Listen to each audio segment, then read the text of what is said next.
Namaste everyone. Welcome to Prepare with Lakshmi. Today we will be discussing about the second part of epithalamia. First part I have already uploaded. This is the second part of epithalamia. Let us start with the stanza. Hark how the minstrels begin to shrill aloud their merry music that resounds from far, the pipe, the tabor, and the trembling crowd that well agree without in breach or jar. But most of all the damsons do delight when they their timbrels smite, and thereon to do dance and carol sweet, that all the senses they do ravish quite. The whiles the boys run up and down the street, crying aloud with strong confused noise, as if it were one voice. Hymen, ayo Hymen, Hymen, they do shout, that even to the heavens their shouting shrill doth reach, and all the firmament doth fill, to which the people standing all about as in approbance do there to applaud, and loud advance her Lord, and even more evermore they Hymen, Hymen sing, that all the woods them answer, and their echo ring. Now hark how the minstrels begin to shrill aloud. Minstrels means the musicians. Gin means begin. They begin to produce merry music, happy music. Shrill aloud means loudly, that resounds from far. Means even when you are far away from the place where the wedding is going to take place and where these musicians were playing the music can be heard from a far distance. So loud the music was.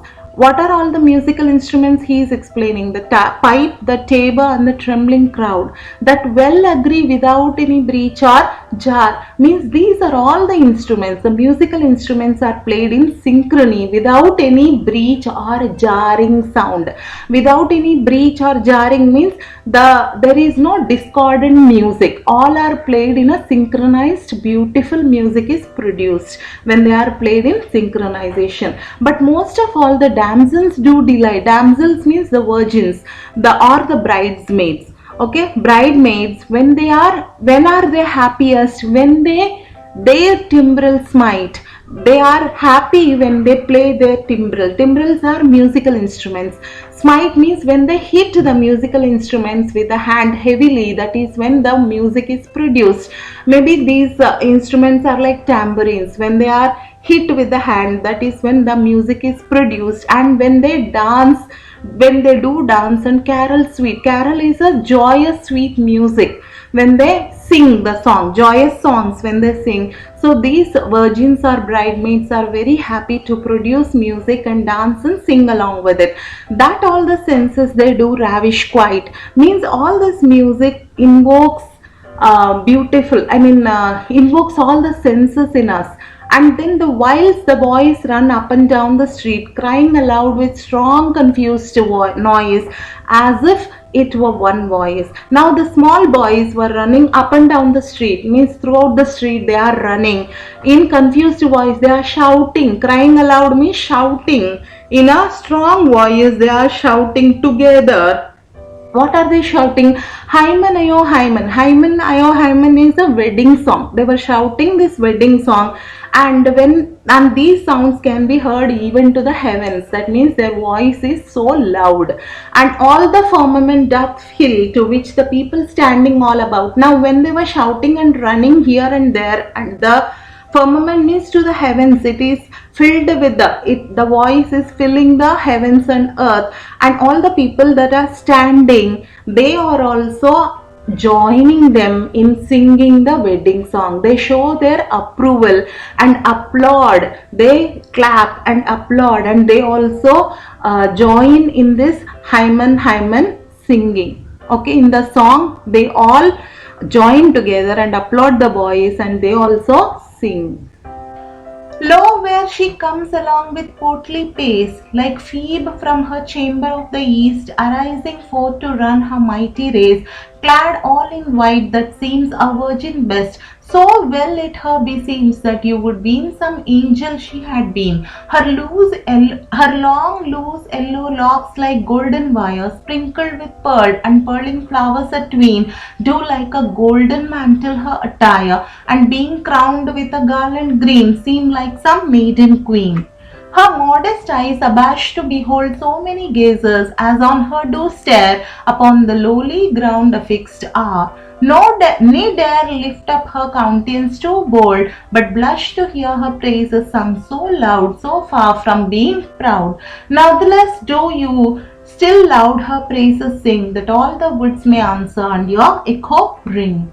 Lo, where she comes along. Now the groom looks at the bride coming towards him with portly pace. Portly means dignified manner. In a graceful and dignified manner, she was walking towards him like Phoebe. Phoebe is a twin sister of Phoebus. Phoebus is sun god. So Phoebe means goddess of moon. She was arising from, how she arises from the east and arising forth to run her mighty race. Here, mighty race means the woman who is going to lose her virginity and become a woman. The virgin bride who is going to lose her virginity and become a woman. That is that he is comparing to the race. When she approaches him and marries him, she will become a woman.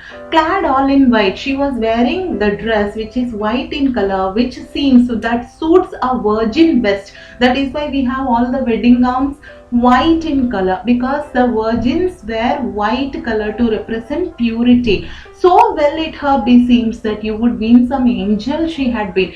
The dress is suiting her so well that when you look at her, she does not look like a woman. She looks as if she is an angel.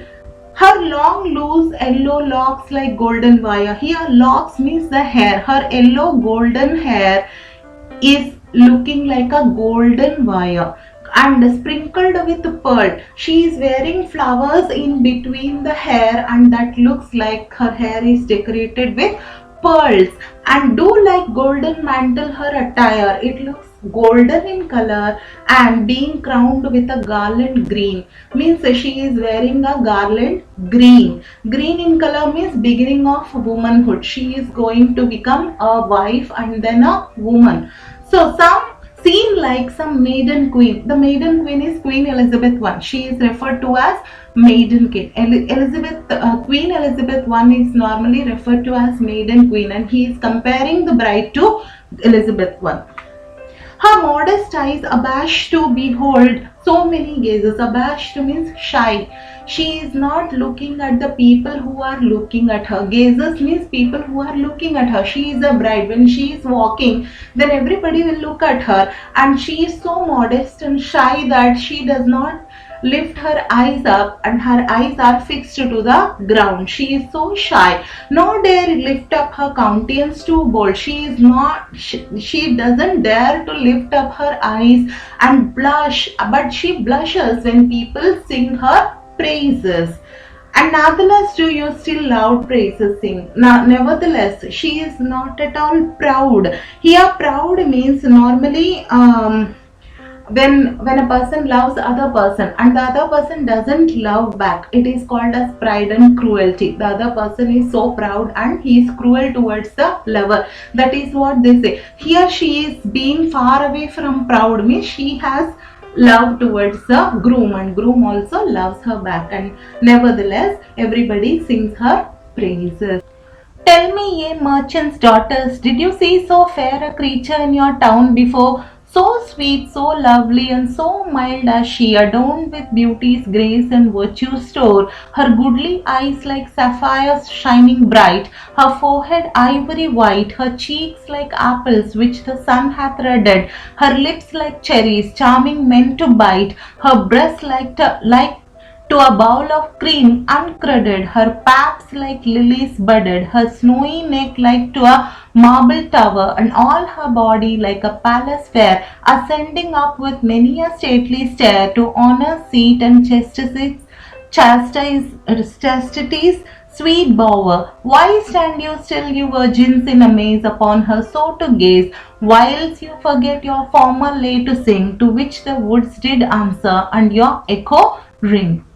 Now tell me, ye merchant's daughters. He is saying the merchant class, that is the upper class daughters. He is asking them, have you seen a creature so fair in your town before? Have you seen a person who is so fair in your town before? She is so sweet, so lovely, and so mild, adorned adorned with beauties. She is decorated with beauties and the virtue store. She is a wealth of virtue. She has so many good qualities, he is saying. And then he goes on to explain her body. Her goodly eyes like sapphires. Her eyes are like sapphires which are shining bright, and her forehead is ivory white. Her forehead looks like ivory white, and her cheeks like apples. He is comparing her cheeks to apples, and lips are compared which the sun hath reddened, means which the sun has reddened. Her cheeks are so apples which are reddened by the sun. Her lips like cherries, charming men to bite. Her lips are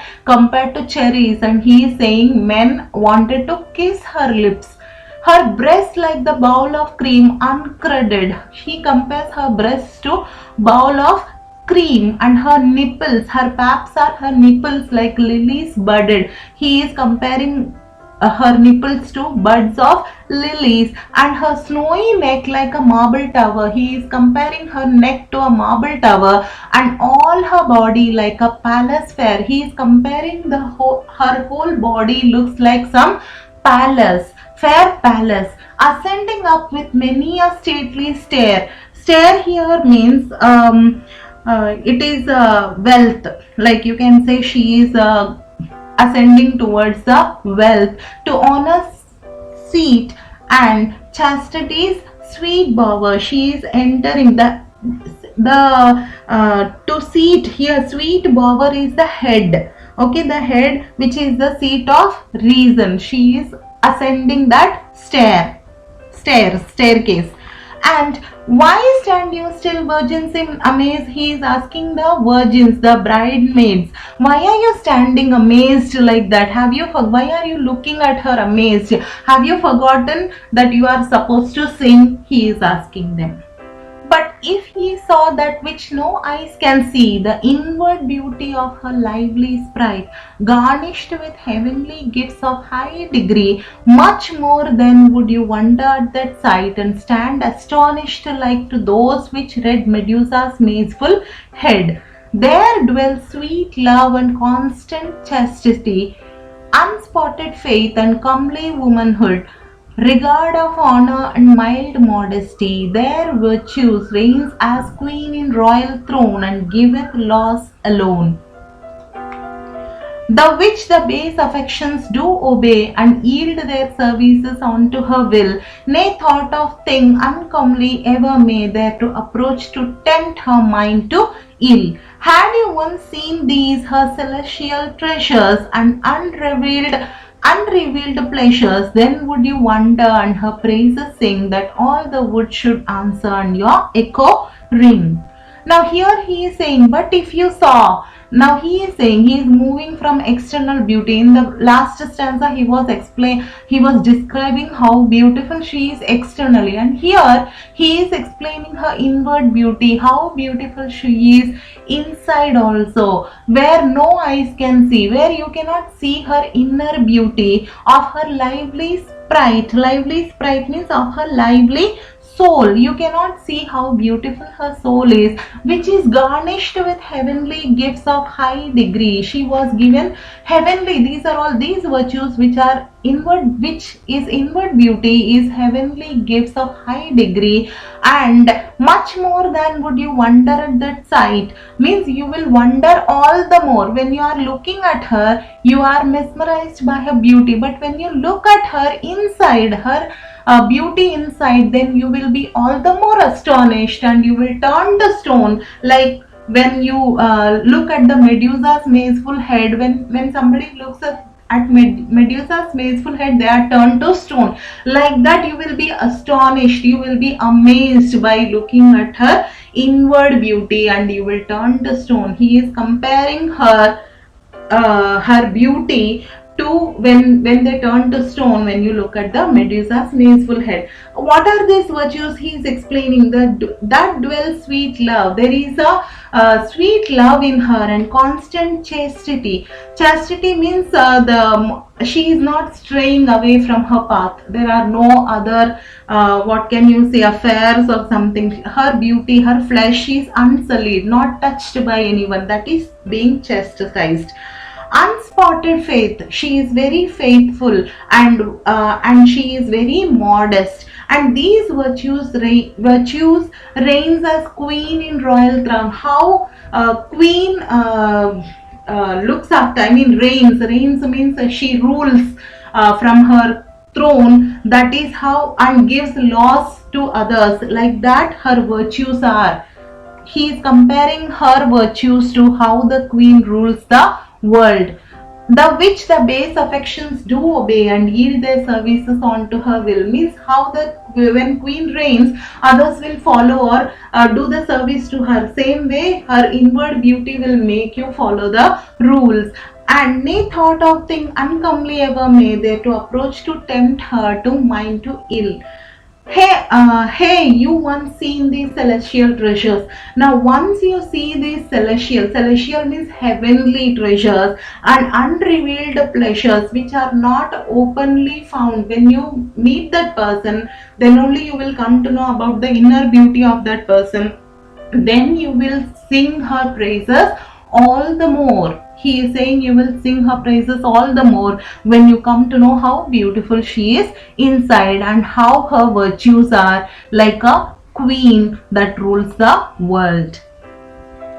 Open the temple gates unto my love, open them wide that she may enter in, and all the posts adorn as doth behove, and all the pillars deck with garlands trim, and to receive this saint with honor due that cometh into you. With trembling steps and humble reverence she cometh in, before the Almighty's view of her, ye virgins learn obedience, when so you come into those holy places to humble your proud faces. Bring her up to the high altar that she may the sacred ceremonies there partake, the which do endless matrimony make, and let the roaring organs loudly play the praises of the Lord in lively notes, the whiles with hollow throats the choristers the joyous anthem sing, that all the woods may answer and their echo ring. Now open the temple gates unto my love. Now she is coming inside. The temple is a very old word for using for church. Okay, we say temple for church. That is a very old English. Now open the church gates, because she is, so that she may enter into the church, because she is coming. And all the posts adorn as doth behove. Means posts here means the pillars or should be decorated, and pillars, posts should all be decorated, and pillars all should be decorated. Okay, the door posts and the pillars should be decorated with the garlands. And to receive this saint, she is compared to a saint.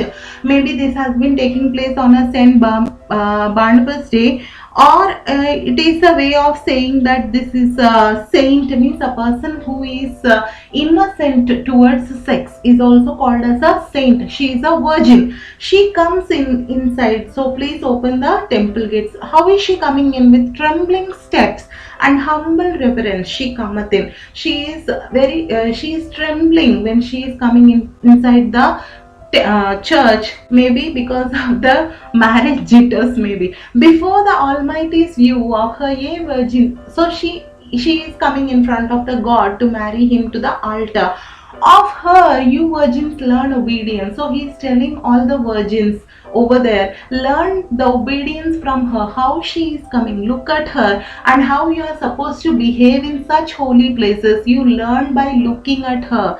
And to humble your proud faces, arrogant faces, you lose the arrogant faces and become humble. Just look at her, how you are supposed to behave in the holy places. He is telling the virgins.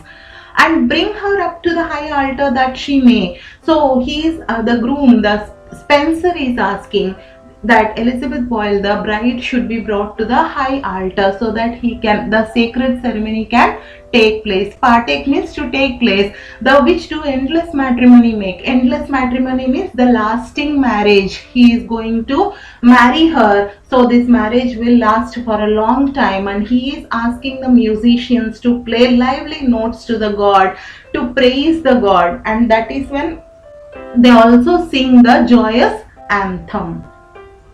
Behold, while she before the altar stands, hearing the holy priest that to her speaks and blesseth her with his two happy hands, how the red roses flush up in her cheeks, and the pure snow with goodly vermil stain, like crimson dyed in grain, that even the angels which continually about the sacred altar do remain, forget their service and about her fly, oft peeping in her face that seems more fair the more they on it stare.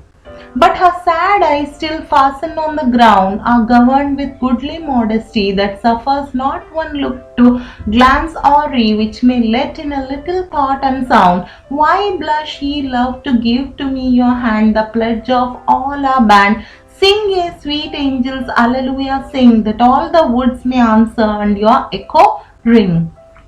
Now, behold, wise, look, the bride is standing in front of the altar, and the holy priest is speaking to her and blesses her with his two happy hands. When he blesses her, her cheeks are, she blushes, and how her cheeks are stained with a red roses flush means when she blushes, her cheeks become red, and he is comparing, and the pure snow with goodly vermil stain. Vermil is vermilion color. Vermilion is the sindoor color. Okay, when her face is like a pure snow, and when she blushes, her cheeks become red in color, in a vermilion color, in a crimson, as if the cheeks are dyed in a crimson color.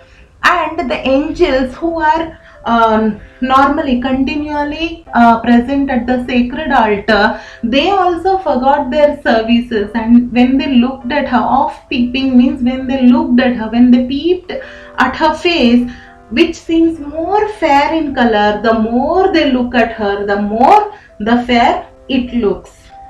The angels also forgot their service, it seems, looking at her. But her sad eyes, now here the groom is saying, when he sees her goodly modesty, and when he sees her blushing like that, a shadow of doubt crosses his mind. He thinks her eyes are sad and they are looking at the ground, and he wonders why making a pledge to marry him should make her blush. He is having a shadow of doubt, thinking that why is she blushing to marry him. And then he asks the band, sing, sweet angels, sing. You forgot your service, now sing to the Lord. Alleluia, sing. Now all is done. Bring home the bride again. Bring home the triumph of her victory. Bring home with you the glory of her gain. With joyance bring her, and with jollity. Never had man more joyful day than this, whom heaven would heap with bliss. Make feast therefore now, all this live long day. This day forever to me holy is. Pour out the wine without restraint or stay. Pour not by cups, but by the bellyful. Pour out to all that will, and sprinkle all the posts and walls with wine, and that they may sweat and drunken be withal. Crown ye God Bacchus with a coronal, and Hymen also crowned with wreaths of wine, and let the Graces dance on to the rest, for they can do it best. The whiles the maidens do their carol sing, to which the wood shall answer, and their echo ring. Now all is done. Spenser says, the poet says, now all is done. What is done? The marriage is done now.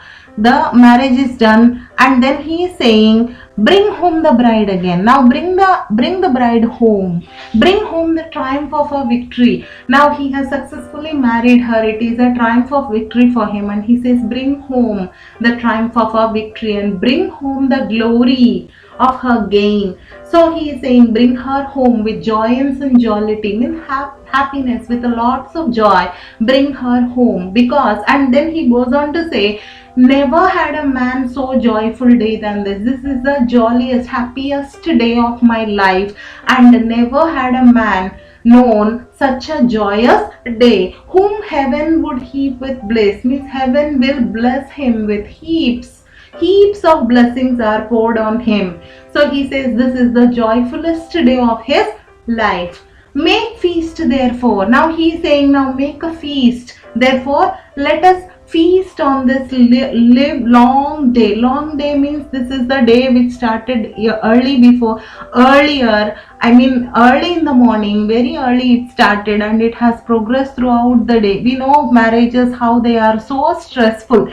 Okay, so he is saying this is a long day, and then he is saying this day forever to me holy is. This day is the holiest day to me, and that is why pour out the wine. Wine is for celebration. He is saying let the celebration start. Pour out the wine without restraint or stay, means don't stop pouring out the wine, and pour it out without resting, without stopping. Pour it out. Pour not by cups but by bellyful. Bellyful probably refers to Bacchus, the god of wine. He has a swollen stomach, big stomach. So he is saying pour lots of wine and sprinkle all the posts and walls with wine. He is saying pour over the wall also. Everybody. Now will.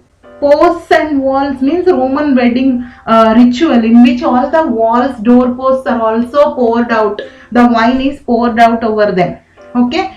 So he is saying pour out the wines on the walls also, and pour out to all that will, with the will, who has to drink, who are willing to drink. Pour out to them that they may sweat and drunken be withal. Everybody who has attended the marriage would be drunk with so much wine. And he is saying crown ye god Bacchus with a coronal. Coronal may be garland. Okay, he is saying Bacchus is the god of wine.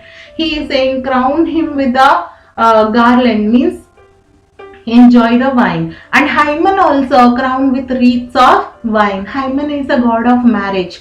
And let the graces dance on to the rest. Let the dances begin, for they can do the best. And whilst the maidens do their carol sing, while the maidens, the virgins, when they sing the sweet joyous songs, let us enjoy the feast. The bells, ye young men of the town, and leave your wonted labors for this day. This day is holy, do you write it down, that you forever it remember me. This day the sun is in his chiefest height, with Barnaby the bright, from whence declining daily by degrees, he somewhat loseth of his heat and light, when once the crab behind his back he sees. But for this time it ill ordained was to choose the longest day in all the year, and shortest night, when longest fitter were, yet never day so long, but late would pass. Ring ye the bells to make it weary away, and bonfires make all day, and dance about them, and about them sing, that all the woods may answer, and your echo ring. Now, ring ye the bells. The groom says, ring the bells, O young men of town. Leave all your wonted labors. Wanted labors means usual labors, usual work that you do. Leave that all for now and ring the bells. And he goes on, he reiterates again that this day is holy for me, and do write it down, and you never forget this day. He is saying you remember it forever. This day the sun is his chiefest height. Now here he becomes a little bit sad, because this day is the longest day of summer solstice. Here he says the sun is so bright and the day is so beautiful, but he is sad because the wedding has taken place on the very bright day, on the summer solstice, the longest day of the year. So the day is longest and the night is short for him, and he says we are fitter wear. Longest fitter wear means there is a tiredness after the wedding, and Pensa allows the reader to fit this poetic description into a real historical context. He is not simply writing a poem here. He makes us realize that this is something that has happened real by giving something about the time and the longest day and the summer solstice and everything. Okay, we think that this is actually in real, this has happened. The timeline is so perfect over here that we think. See, even the poem is in 24 stanzas, saying 24 hours of the day, and he has cut one line in the 15th stanza, making it 365 lines, making it into a year. So he is very particular about the timing in this poem. And he says, from whence declining daily by degrees, how the day is ending by degrees, very gradually the day is losing its heat and light, and this is the longest day in the year and it has shortest night. And then he says, ring a bells to make it weary away, to finish the day, build bonfires and dance around them and sing around them. And with this we finish the part 2 of Epithalamia, and please look forward to part 3, which will be the ending of Epithalamia in the upcoming week. Thank you for listening to me. Have a wonderful day.